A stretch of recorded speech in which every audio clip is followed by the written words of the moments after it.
Assalamualaikum warahmatullahi wabarakatuh. Kita bertemu kembali di pelajaran IPA pada bab 2 yaitu klasifikasi makhluk hidup. Kalian sudah siap untuk belajar hari ini? Oke, mari kita mulai pelajaran hari ini. Pertama-tama yang kita akan pelajari pada bab ini mengenai klasifikasi makhluk hidup, tentu kita harus tahu dulu makhluk hidup itu yang seperti apa. Mungkin kalian sudah bisa menebak, sudah bisa menjawab apa kriteria dari makhluk hidup. Oke, benar. Yang pertama adalah dia bernafas. Ciri-ciri makhluk hidup itu yang pertama bernafas. Kemudian yang kedua, memerlukan makanan dan minuman sebagai suplai energi bagi kehidupan tersebut. Yang ketiga, bergerak. Bergerak di sini bisa diartikan bergerak untuk berpindah tempat ataupun bergerak dengan diam di tempat. Kemudian yang keempat adalah tumbuh dan berkembang. Di mana tumbuh dan berkembang ini berbeda. Tumbuh itu artinya dia bertambah besar, sedangkan berkembang itu lebih ke arah kedewasaan. Kemudian ciri berikutnya yaitu berkembang biak atau melakukan reproduksi, bertambah banyak. Kemudian ciri berikutnya peka terhadap rangsang atau sering kita sebut dengan iritabilitas. Ciri selanjutnya yaitu dapat menyesuaikan diri terhadap lingkungan. Sering juga disebut dengan adaptasi. Nanti kita pelajari juga adaptasi ini ada beberapa macam. Kemudian yang terakhir adalah cirinya mengeluarkan zat sisa atau kita berekskresi. Mengeluarkan zat sisa yang sudah tidak dibutuhkan oleh tubuh kembali. Nah, tumbuh dan berkembang, seperti tadi Bu Fitri sudah mengatakan, pertumbuhan adalah pertambahan massa dan volume yang tidak dapat balik atau disebut dengan irreversible. Maksudnya, contohnya misalnya dulu ketika masih bayi, kalian kecil bisa digendong-gendong sama ibu. Nah, sekarang sudah kelas 7, ibu kalau mau gendong kalian bisanya di belakang. Ya, tidak bisa lagi di pangkuan. Terus baju yang dulu kelas 1 SD sudah tidak bisa lagi kita pakai sekarang. Nah, itu yang dinamakan dengan pertumbuhan, bertambahnya volume, tambah besar, tambah tinggi gitu. Dan dia nggak bisa kembali seperti semula. Kalian tiba-tiba kena sakit panas terus mengkeret jadi bayi kembali, itu tidak mungkin. Dan perkembangan itu perubahan menuju kedewasaan. Nah, kalau ini sifatnya reversible atau bisa kembali seperti keadaan semula. Artinya gimana? Dulu waktu masih anak-anak kalian nggak punya malu.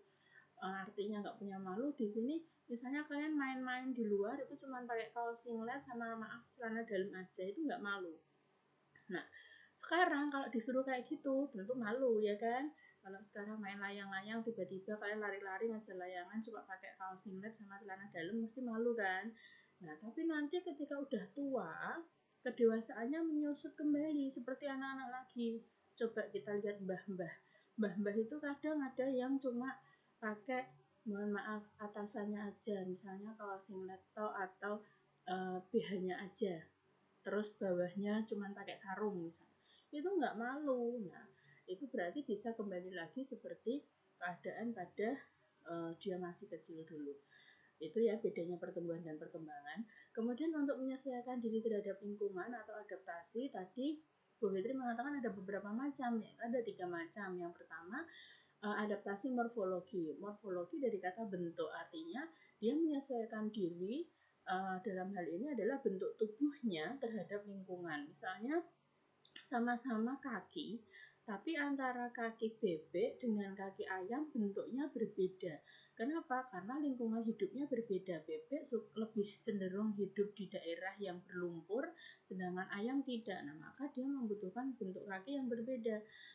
Kemudian si elang, bentuk kakinya juga beda dengan burung lovebird misalkan.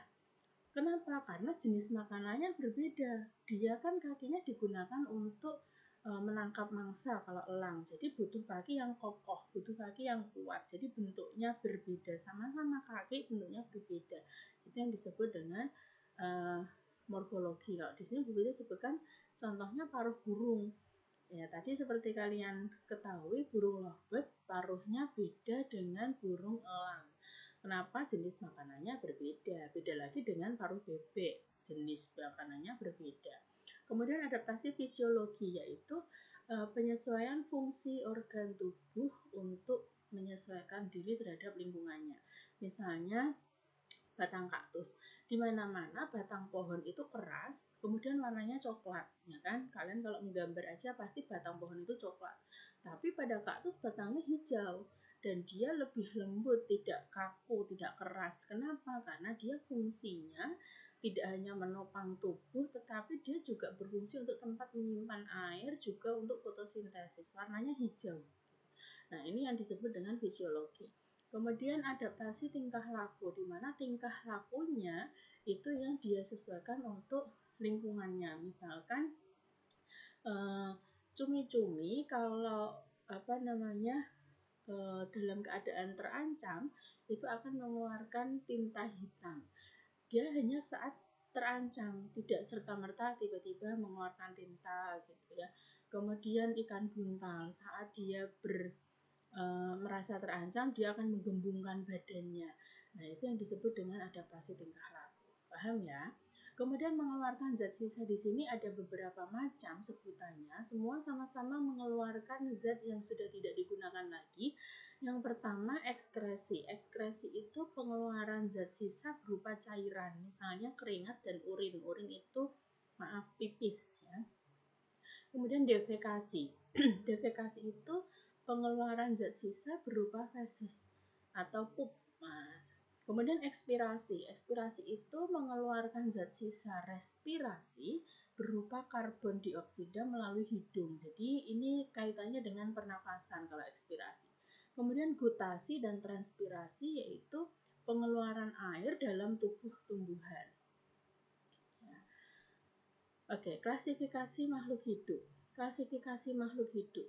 Klasifikasi itu mengelompokkan, atau kita dalam artian yang lengkap, suatu cara mengelompokkan makhluk hidup berdasarkan kesamaan ciri yang dimiliki. Pernah nggak kalian melakukan klasifikasi di rumah?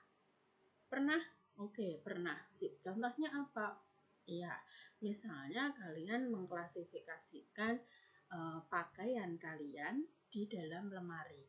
Ya, kalau di dalam lemari pakaian itu biasanya akan ditata supaya kita mudah untuk mencari pakaian mana yang akan kita pakai. Biasanya misalnya pakaian rumah ditumpuk dengan pakaian rumah, seragam sekolah dengan seragam sekolah, kemudian pakaian kerja pakaiannya ayah ditumpukan sendiri, pakaiannya ibu ditumpukan sendiri. Nah, biasanya seperti itu kan.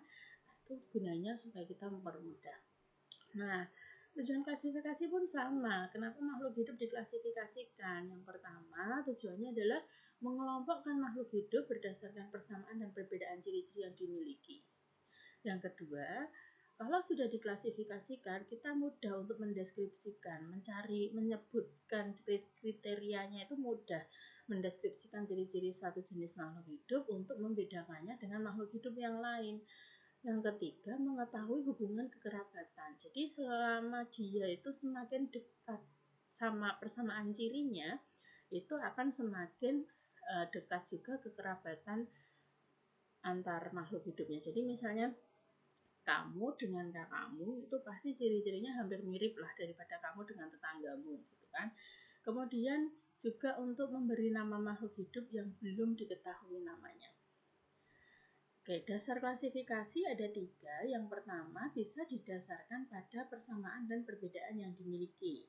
Yang kedua bisa didasarkan dari ciri-ciri bentuk tubuh, baik itu morfologi maupun anatomi. Anatomi itu apa Bu? Anatomi itu struktur bagian dalam tubuh. Jadi tidak bisa kita lihat dari luar, tapi ini lebih ke organ-organ dalam. Kemudian bisa didasarkan pada manfaat, ukuran, tempat hidup, dan lain-lain. Nah, kriteria klasifikasi tumbuhan, biasanya tumbuhan ini dikelompokkan berdasarkan apa? Bisa berdasarkan organ perkembangbiakannya. Misalnya dia pakai spora atau pakai bunga. Kemudian bisa dari habitus. Habitus itu kenampakannya. Pohon, perdu, semak. Apa itu Bu? Pohon itu yang berkayu, kemudian tinggi. Kalau perdu itu yang rendah, ya misalnya kayak perdu teduh itu kayak mawar kayak gitu.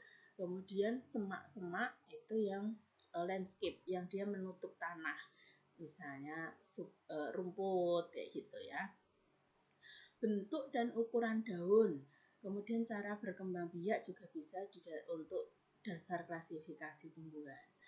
Nah, sedangkan kalau klasifikasi hewan bisa disajikan dari saluran pencernaannya, atau dari kerangka, skeletonnya, atau bisa jadi dari anggota gerak. Ya terserah yang mengklasifikasikan juga sih.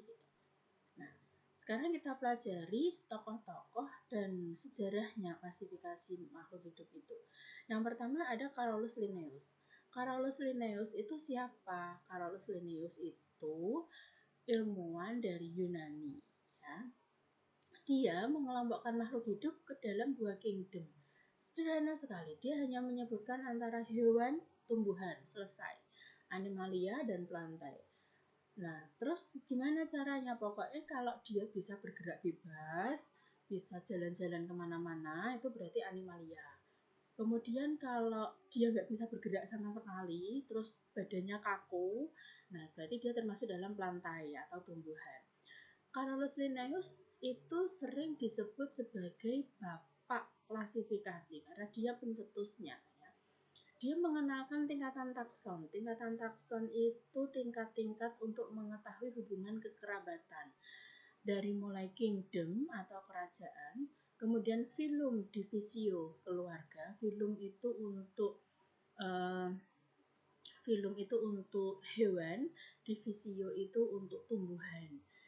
Kemudian klasis atau kelas, ordo atau bangsa, familia atau suku, genus itu marga, dan spesies itu artinya jenis. Dia juga mencetuskan sistem klasifikasi binomial atau istilahnya binomial nomenklatur.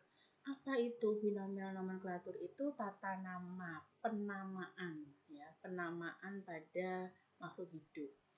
Oke. Tata tulis binomial nomenklatur itu yang pertama terdiri dari 2 kata. Kata pertama menunjukkan kedekatan genus, sedangkan kata kedua menunjukkan spesiesnya. Penulisannya, kata pertama wajib diawali dengan huruf kapital, sedangkan kata kedua harus huruf kecil. Kemudian kriteria ketiganya menggunakan nama ilmiah atau bahasa Latin, atau bisa juga bahasa lain tapi dilatinkan. Dilatinkan itu misalnya kayak gini nih.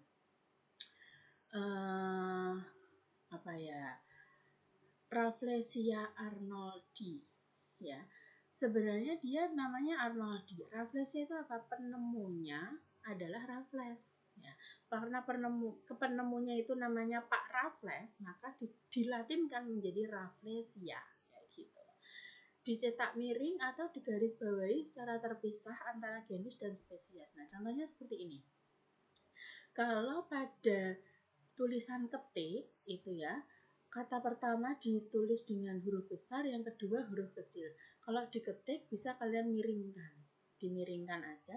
Tapi kalau ditulis tangan, nah ditulis tangan itu kan ada yang tulisannya memang asli miring, ada yang tulisannya bisa tegak. Nah kalau yang tulisannya asli miring berarti kita beri garis bawah seperti ini untuk menandai kalau dia nama ilmiah dan bukan, karena tulisannya sama-sama miring. Ya, kalau ditulis tangan biasanya kita pakai garis bawah, dan garis bawahnya nggak boleh disambung, itu nggak boleh. Harus satu-satu, Felis sendiri, Domestika sendiri. Felis domestica itu kucing. Nah ini domestik, Felis artinya kucing, domestika, domestik itu maksudnya rumahan. Nah, kucing rumahan. Kucing rumahan berarti domestik itu kan bahasa Inggris, dibuat Latin menjadi domestika. Oke, kemudian tokoh kedua yaitu Whittaker. Whittaker ini menggunakan klasifikasi 5 kingdom. Jadi dia udah langsung banyak gitu. Jadi cirinya lebih spesifik lagi. Ada Monera, ada Protista, ada fungi atau jamur, kemudian plantae, tumbuhan, dan animalia, hewan. Monera, Protista, fungi, plantae, dan animalia. Nah, Monera itu yang kayak gimana? Monera itu ciri-cirinya adalah satu prokariot. Prokariotik itu artinya tidak memiliki membran inti. Jadi inti selnya tidak diselubungi oleh membran. Kemudian uniselular atau bersel satu. Kemudian berkembang biak dengan membelah diri. Contohnya, nah ini gambar-gambarnya ya. Ini bukan pilus pedes bukan. Ini bakteri dan kemudian juga ada contoh alga biru. Ini bentuk-bentuknya seperti ini. Mikroskopis, iya betul. Kenapa mikroskopis tidak bisa dilihat dengan mata telanjang? Kita harus pakai mikroskop. Kenapa? Bersel satu. Ya, uniselular itu tidak bisa kita lihat dengan mata telanjang. Yang kedua, kelompok protista. Protista itu yang kayak gimana? Mikroskopis, ingat ya tadi beberapa mikroskopis tidak bisa dilihat dengan mata telanjang, harus pakai mikroskop. Kemudian uniselular pada umumnya. Kalau bilang umumnya uniselular berarti ada yang multiselular, ada yang terdiri dari banyak sel. Uniselular itu hanya satu sel, kalau multiselular banyak sel. Kemudian eukariot, bukan prokariot lagi. Eukariot artinya apa? Terdapat membran inti. Jadi nanti intinya sudah kelihatan. Kemudian hidup bebas atau bersimbiosis. Bersifat motil atau bisa bergerak bebas. Kemudian ada yang menyerupai jamur, menyerupai tumbuhan, dan menyerupai hewan. Bagaimana yang menyerupai jamur? Mari kita lihat. Kenapa kok disebut menyerupai jamur? Karena dia memiliki sporangia atau filamen mirip hifa. Ini loh hifa itu benang-benang kayak gini. Nah, benang-benang inilah yang kita sebut dengan hifa. Ini kuning-kuning ini yang panjang-panjang ini kita sebut hifa, benang. Ya. Dan dia memakan organisme lain. Contohnya ini, kan, namanya bagus-bagus kan, Dictyostelium discoideum, Saprolegnia, dan seterusnya. Nah, kalau kalian mau pengen tahu realnya, nyatanya misalnya tempe. Tempe itu kan kedelai yang berjamur. Nah, jamurnya itu yang mana? Yang putih-putih itu. Yang tempe itu kan ada kedelai terus ada putih-putihnya, toh. Nah, putih-putihnya itu adalah benang-benang atau hifa dari jamur. Kemudian protista menyerupai tumbuhan. Biasanya kita sebut dengan alga. Cirinya apa? Uniselular bisa, multiselular juga bisa. Kemudian dia punya klorofil karena dia menyerupai tumbuhan. Tumbuhan itu dikatakan tumbuhan kalau dia punya klorofil. Kemudian dapat berfotosintesis. Jelas itu ciri dari tumbuhan. Contohnya ini. Chlorella, Chlamydomonas, Volvox, Ulva, Chara, Spirogyra. Itu alga. Kemudian protista yang menyerupai hewan atau biasa kita sebut dengan protozoa. Ingat tadi saya mengatakan hewan itu apa yang bisa bergerak kemana-mana. Ya berarti dia ini protistanya juga bisa bergerak kemana-mana. Dia berukuran mikroskopis. Apa tadi mikroskopis? Iya, tidak bisa dilihat dengan mata telanjang, harus pakai mikroskop. Kemudian bisa berkembang biak secara seksual ataupun aseksual, dapat bergerak aktif. Kenapa bisa bergerak aktif? Karena dia punya alat gerak, bisa berupa kaki semu atau pseudopoda, kemudian ada silia, ada flagel. Nah, ini contohnya nih, silia itu bulu-bulu getar kecil, gitu kan? Ini silia. Pseudopod itu kaki semu seperti ini, kayak kaki, padahal dia bukan kaki. Kemudian ada bulu cambuk atau flagel seperti ini. Ini yang menyebabkan dia bisa bergerak. Kemudian ada fungi. Fungi itu cirinya adalah bersel satu ataupun bersel banyak. Jamur ya.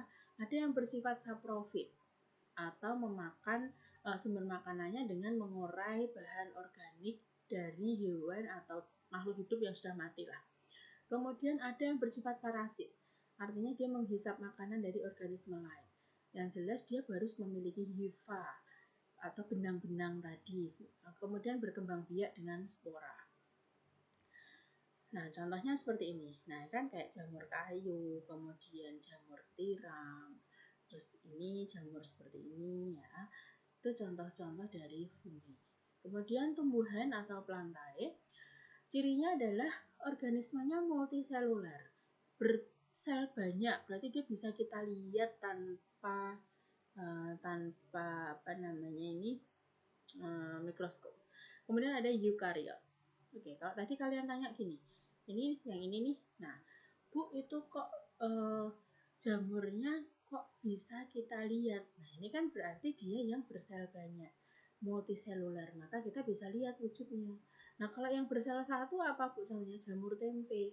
Jamur tempe itu kalau kita lihat cuma benangnya tok, nggak bisa kita lihat bentuknya seperti apa. Nah, kalau pengen lihat bentuknya seperti apa, strukturnya itu harus pakai mikroskop. Kemudian dapat melakukan fotosintesis sehingga tumbuhan bersifat autotrof. Autotrof apa?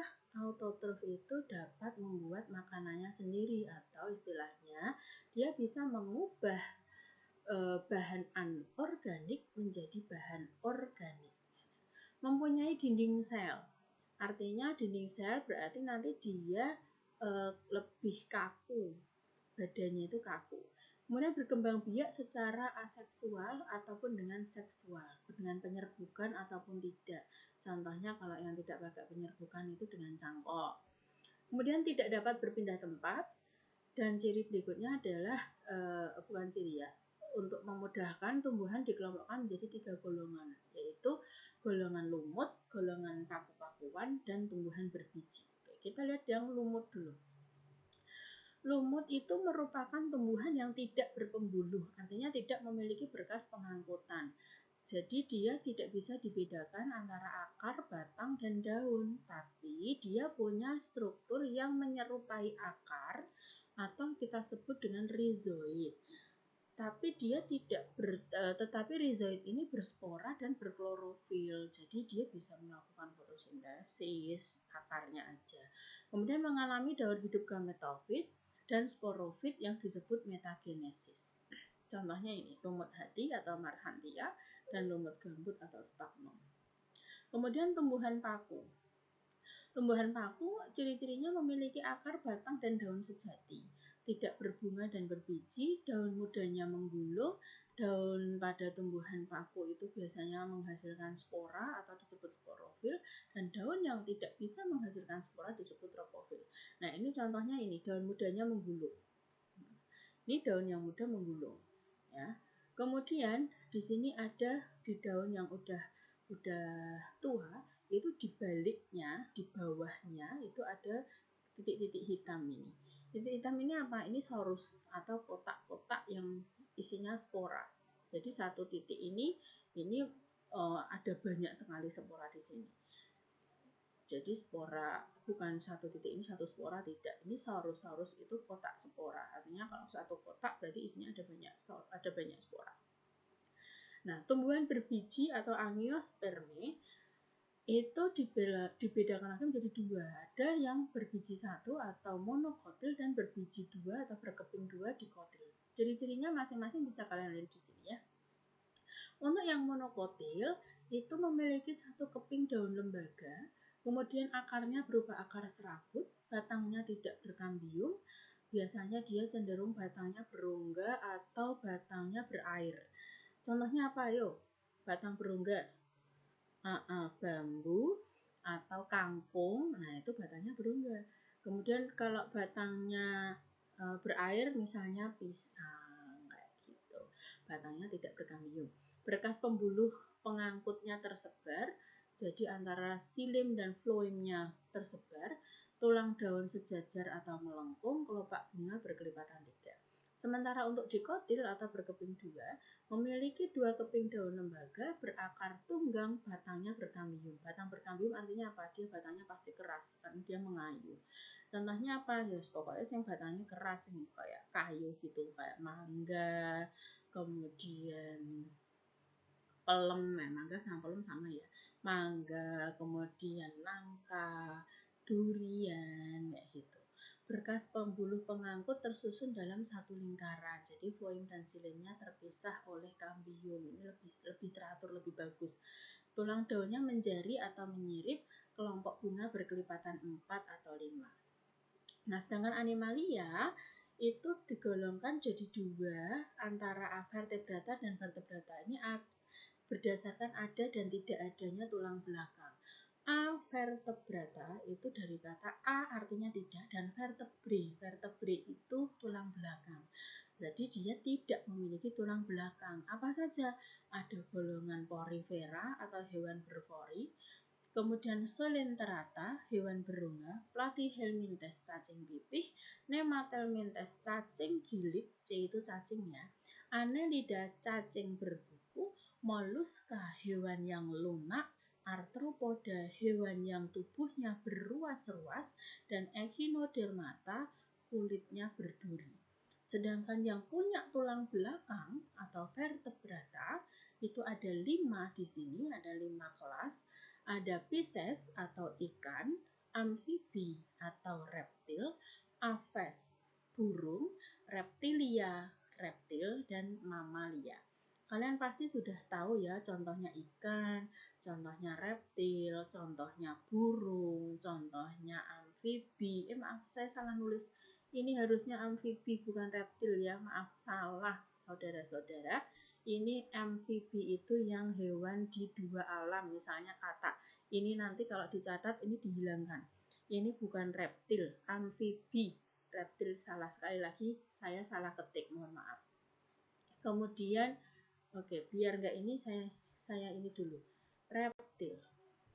Nah, saya hilangkan dulu ya, biar tidak mengganggu. Oke.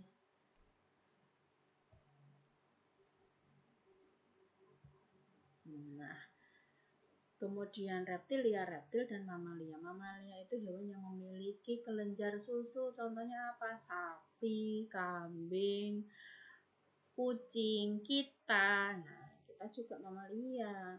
Nah, sekarang saya akan contohkan yang avertebrata. Mungkin kalian masih belum mempunyai gambaran hewan berpori itu apa, hewan berongga ya. Ini nih gambarnya nih. Nah, bagus-bagus kan ya. Porifera, hewan berpori. Loh, kok kayak batu karang? Iya, batu karang itu kalau dia udah mati, kalau dia udah sel-selnya udah mati jadi batu. Ya, ini terumbu karang. Terumbu karang itu hidup loh. Nah, ini masuknya porifera, hewannya berpori-pori. Kemudian Coelenterata, hewannya berpori-pori, ya berongga. Kemudian Coelenterata. Contohnya ini ubur-ubur. Kemudian ada Platyhelminthes, cacing pipih. Cacing ini pipih ya kayak lintah gitu ya. Kemudian Nematelminthes, cacing gilik. Cacingnya berbentuk gilik. Kemudian Annelida, cacing berbuku. Ini berruas, berbuku. Ya, cacing tanah, iya, ini cacing tanah. Kemudian ada Echinodermata, kulitnya berduri, macam bulu babi ini. Kemudian bintang laut itu juga ada duri-durinya. Mollusca, hewan lunak, seperti siput, ya. Kemudian cumi, itu mollusca. Kemudian apa lagi ya? Tripang itu juga mollusca. Kemudian arthropoda. Arthropoda hewan yang berbuku-buku, berruas-ruas. Ini ada ruas-ruasnya, ada potong-potongannya. Nah, ini ya contohnya. Oke, untuk pelajaran kali ini sudah selesai. Apakah kalian paham? Bu Fitri berharap kalian paham dengan penjelasan Bu Fitri, dengan pertemuan kali ini, dengan pelajaran kali ini. Kalian bisa pelajari lagi, ingat untuk mencatat pelajarannya, mencatat materinya. Kalau di sini terlalu cepat, ini juga menyediakan yang hanya PowerPoint-nya saja tanpa ada penjelasan. Nanti kalian bisa lihat di tautan yang juga sudah Bu Fitri kirimkan melalui grup WA kalian. Oke, terima kasih atas perhatiannya. Mudah-mudahan bermanfaat. Mohon maaf kalau ada kesalahan kata. Kita ketemu lagi di materi berikutnya. Assalamualaikum warahmatullahi wabarakatuh.